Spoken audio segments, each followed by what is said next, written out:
I will start the presentation for today. Again, hi, hello, and good afternoon, and good evening, and good morning to some of you.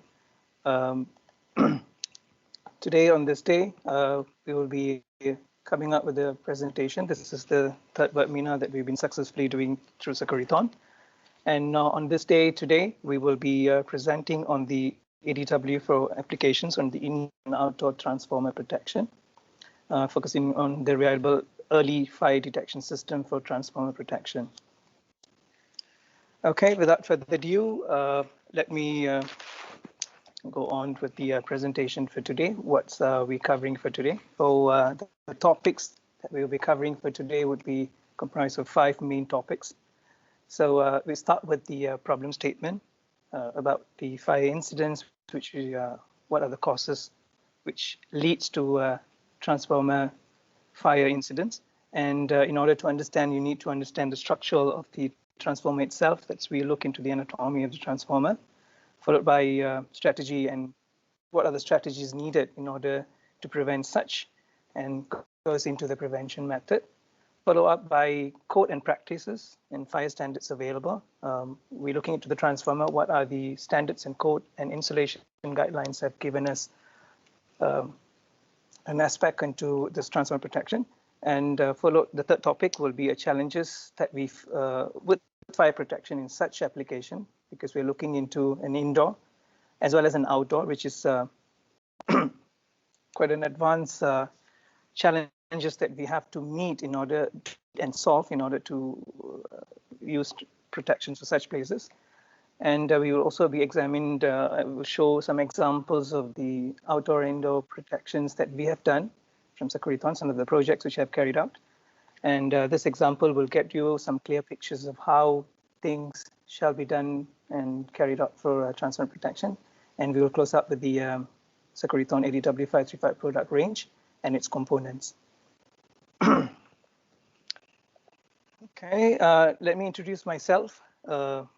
My name is Satya Seelan Krishnan. People usually address me Seelan. Some of you might aware from me. So I've been with Sakuriton for the last 13 years. Basically, I work for the technical support team assisting Sales International within the organization.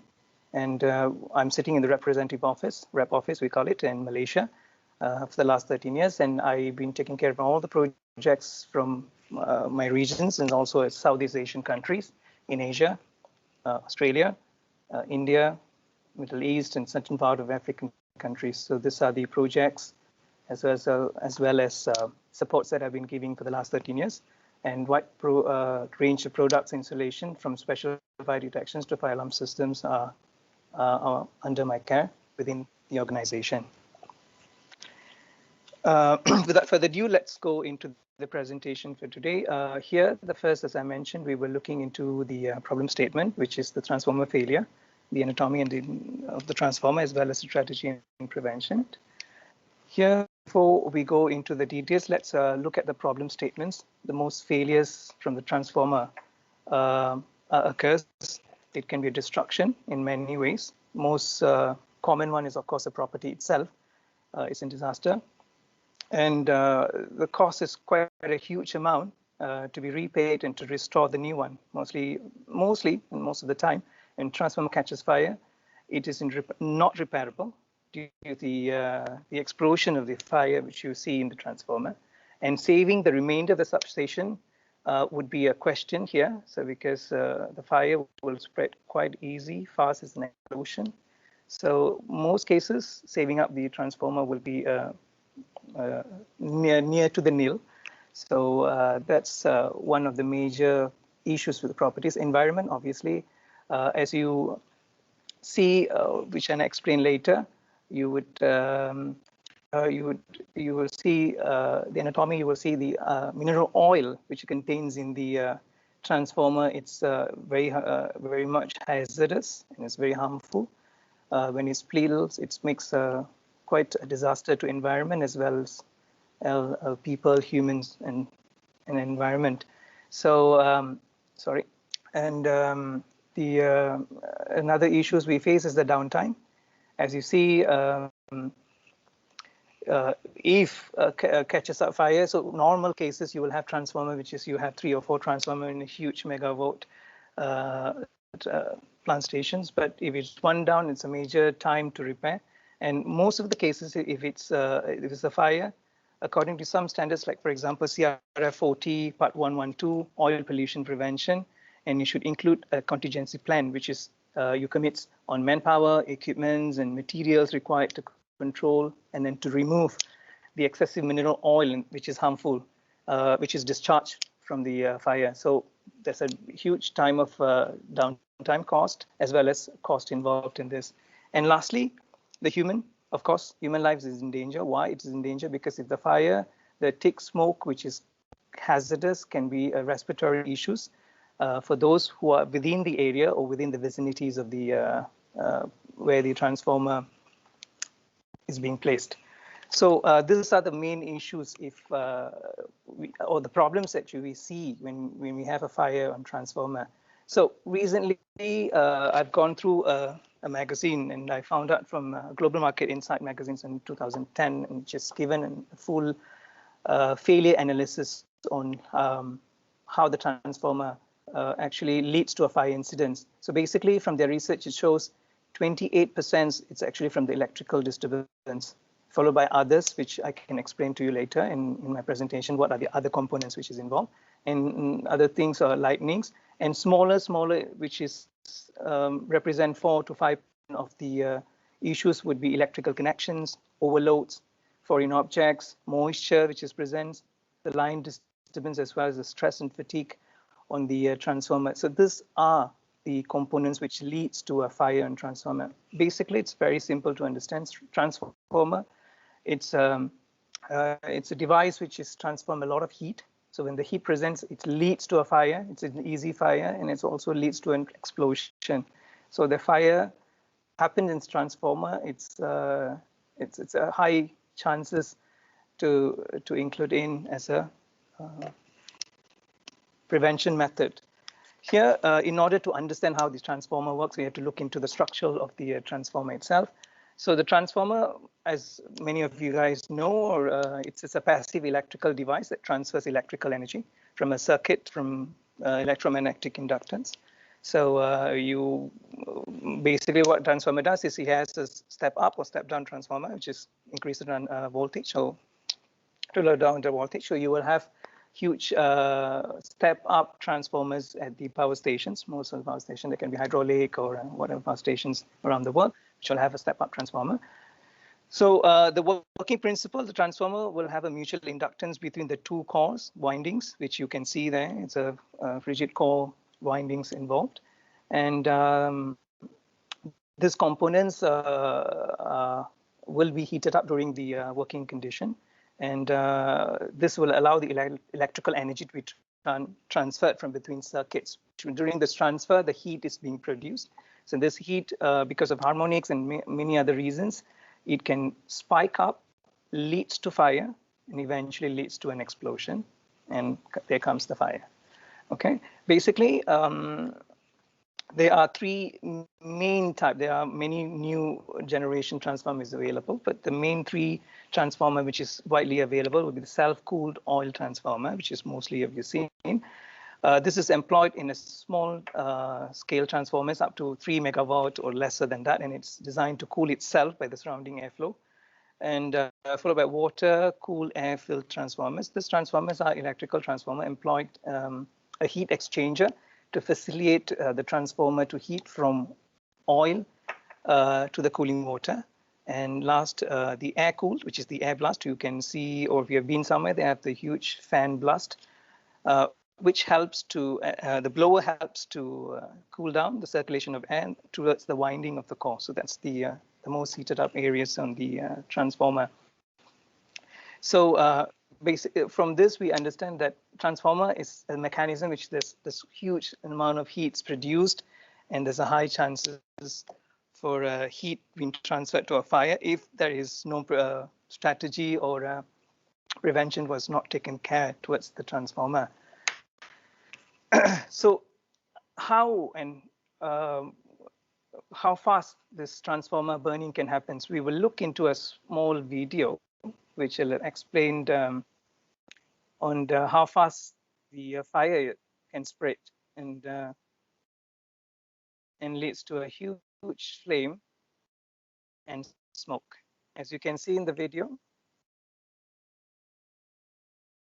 within seconds, not even a minute, in seconds, the transformers start burning, and this huge, thick black smokes are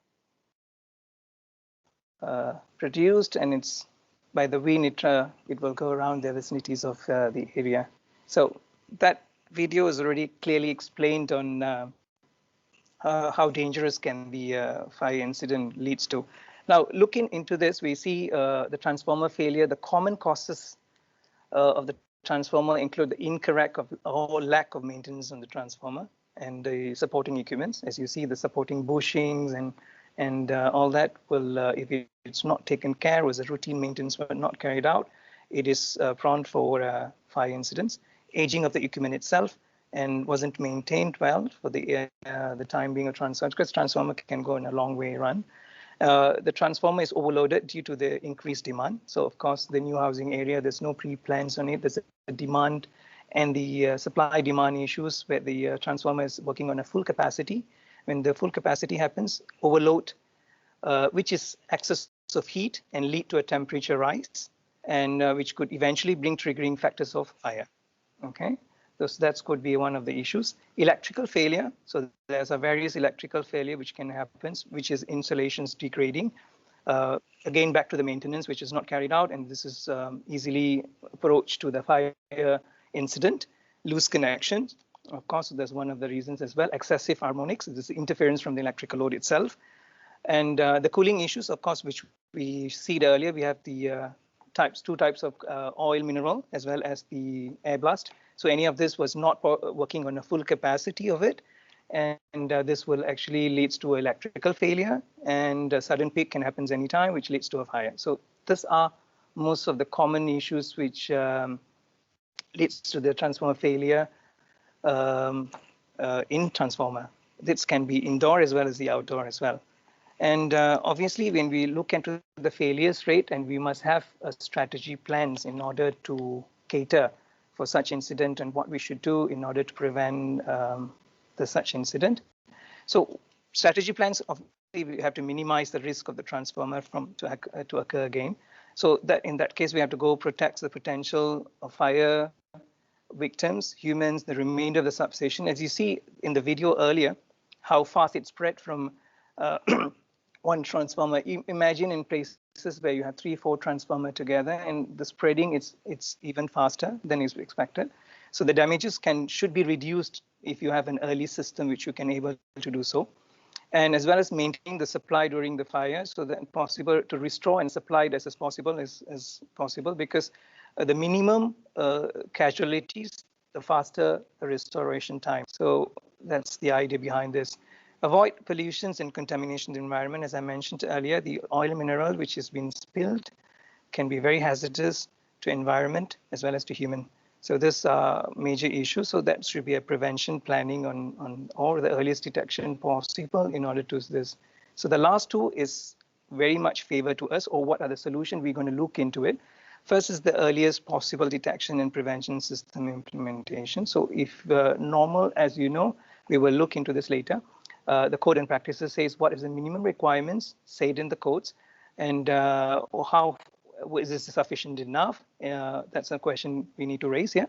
And the cost-effective system that you can do easy routine testing and maintenance. You can have a system, but you're not sure how to maintain it and how maintenance difficulties that it involves. So all these are questions that need to be answered, to be addressed. So we will look into a system, which is obviously from us, which can give you guidelines that then the point number 5 and 6 is taken care. So that's the idea of this presentation for today. So in order to understand how the transformer installation shall be done, or how to carry a work in transformer, there are code and practices as well as fire standards available around the world. May not cover all the countries, but I've collected major range of standards and installation practices around the world, which is mostly Americans as well as the European standards, which is widely used. So the first few are the American standard, which is widely used around, and the blue color indications is where the European markets usually has to comply to or to follow. There are two things that you must remember: fire standards as well insulation practice. So code of practice and standards are two different things. Code of practice is how do you install, maintain, and to do a design. Standards are what you should comply with to the basic requirements of the standards. So that standards are usually use the IEE, National Electrical Safety Codes, which you have 979, 980, T, and NFPA. So those are the common electrical standards. Then 15 is the water spray and fixed systems for fire protections. And the two highlighted are the most common things which we will look into today, which is the 850 recommended practice of fire protection for electric generating plants and high voltage direct current converter stations. And 750 also standard of water mist, which is American standard. In terms of the Europeans, they will look into EN 17451, which is subset with the British standards as well, BS, and the VDS, which is normally used in Germany as well as in Switzerland and certain part of European countries, is water spray systems, which is planning and installation. And then another thing is the 72 NFPA 72, which is the national code alarm code, which is used to design or to understand what is the minimum requirements of installing smoke detections or heat detection system. And NFPA 101 is a safety for human safety. Of course, you have to, whatever we do, it has to be the most priority human. So humans shall be taken care of first. So we have to look into also the safety of human. So that's on the 101. So looking into this all standards, if you notice from here itself by reading at it itself, which says most are concentrating on water spray system, which means more towards a suppression system. So there's no clear standards actually go into details of what shall be used on the transformer. So we can basically suggest from the narrow down from 850, this is taken from 850, recommended practice of here they mention about water-based system, water mist system, as well as alarm, which is NFPA 72. So if you look into this, the smoke detection shall be permitted to be replaced with radiant energy sensing detection system. So according to the NFPA, where a smoke detection negatively impact. So if in outdoor, a smoke detection could be a challenge because of the condition in the outdoor. Indoor, basic requirements of a smoke detection shall be there. So you can either use a very early detection system, or ASD for indoor, basic requirements. So if you looking into a challenging factor, then you can go into the radiant energy sensing, which is heat detection system. If you look into the water mist system itself, it's also clearly mentioned that in order for them to operate, you need a radiant, which means heat produced, and that heat you have the burst from the sprinkler, and the sprinkler starts works. In this case, normally it has to be two things. You look clearly from the de-energized system, heat and fire sensor properly located near or on the transformer itself. And second is the manual discharge from the control of the human's action towards the push button to release as early as possible. But humans, of course, technology works faster than human, for sure. We have to agree on that part of it. So in that case, we need a heat sensing which works fast. Normal cases, normal installation, it has to reach a maximum temperature, which may be too late for early suppression. As you see the video earlier, it clearly mentioned how fast the flame spread becomes a huge fire incident within seconds. So that we couldn't wait no longer. So we have a system which we should install that works at earliest possible to send a signal for suppression system. So we will look into our core interest for today, which will be the heat detection system for early detection possible for suppressions on transformer. So in order to understand the codes and standards, that's basically the codes and standard regulations which is used around the world.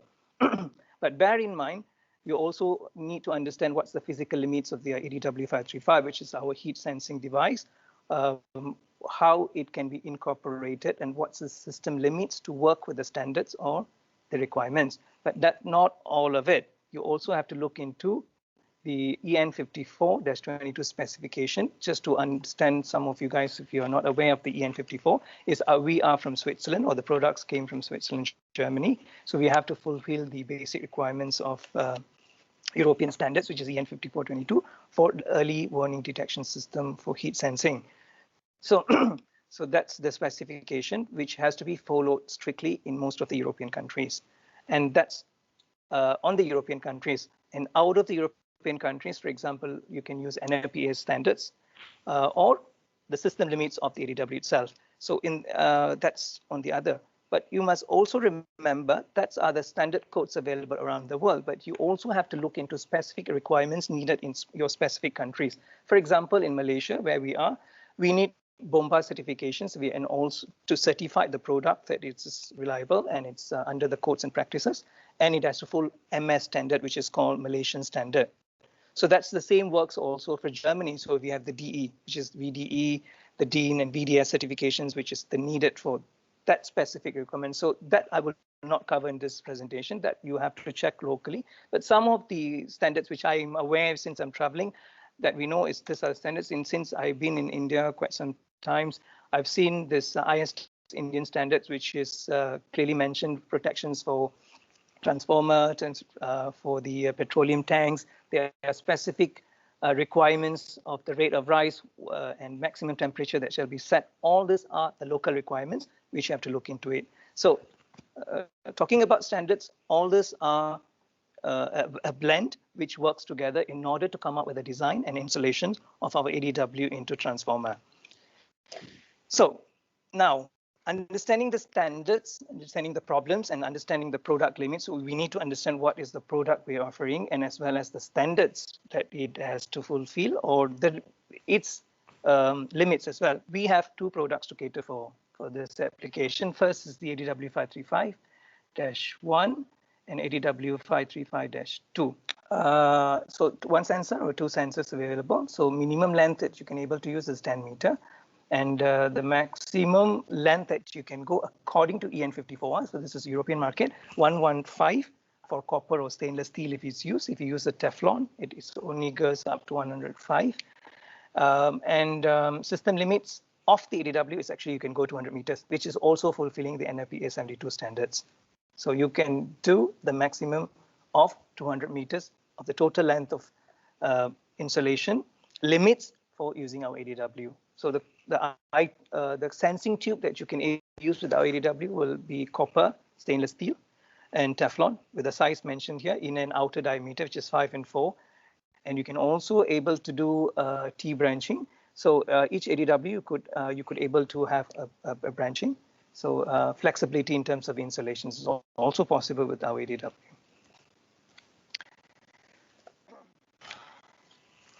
Good.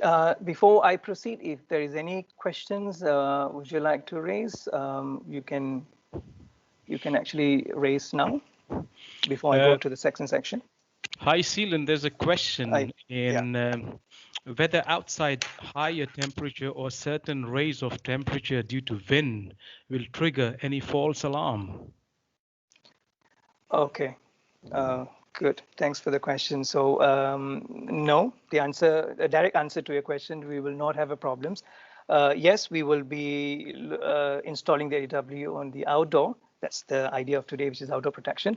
We will not have such problems because we have a system, which I'll be explaining soon. It's called Dynamic Heat Watch, which is an algorithm calculation done by the processor with the sensing method, and it's make sure that a sudden trigger of a weather changes, for example, the sun, between sun and rain, and there's a sudden peak of it, will be evaluated as for a short period of time that we set, and it sees it is not constantly going up. It will release this as a nuisance alarm and will not trigger any alarm. So that's the further explanation of how we solve issues in higher temperature or fluctuation temperature. There's another question, and there is NFPA 200 meters is for both the channels combined together or only for one channel? Okay, so each channel can go up to 200 meters. And if you look into the ADW-2 or 2 sensors, that you can go up to 400 meters of a coverage. And is a temperature sensor required for indoor installations? Indoor application, normally you don't need any additional temperatures sensors available. But if it's ADW sits in 2 different climates, for example, a cold environment where the sensors are running and the ADWs are placed in a normal temperature, the fluctuation is quite high. So there is an imbalance of temperature range, which we need to balance up. Then you need to have an extra additional sensor or a detection sensor from the ADW to balance up this. Otherwise, if it's in steam indoor, most cases you don't need external sensors. There's another attendee asking if we want to test detection line for ATEX area, what is the procedure? Even the test coil out of explosion area, if we test, is there any chance the heat is transferred through the detection line in ATEX area? Okay, so there shall be a precaution taken when you're doing testings in the explosion-prone areas. So usually it is not advised to do a fire test inside the production or where the presence of explosion on ATEX area. What we do is we have a test coil which is located outside of the temperature detection area, which is incorporated together. We call it maintenance coil, and this coil can be tested at any period of time to see the functionality of the ADW, which functions on the correct procedure, which has been commissioned 6 months or a year or 2 years ago. So you don't have to do a fire test inside to ensure the system is working. Do you have UL and FM approvals for this system? Yes, we do. We are from Switzerland, as I mentioned earlier, so we have VDS certifications under the EN 54-22, followed by FM as well as UL certification, which we can use around the world for any applications. Okay, so please continue. Thank you. Now, since we have gone through the failure issues, followed by understanding what we need, and we look into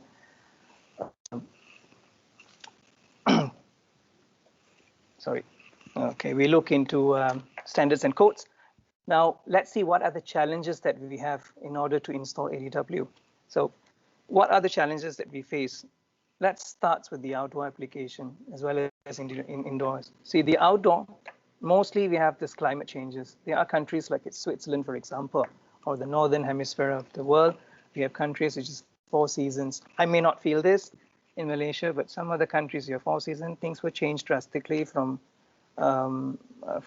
winter towards the fall and towards the summer, and the routines change and the climates also change. Temperature ranges also change. So that's one challenges that you have to look into when installing heat sensing. So because the sensing works differently, so how we cope up with those such environment.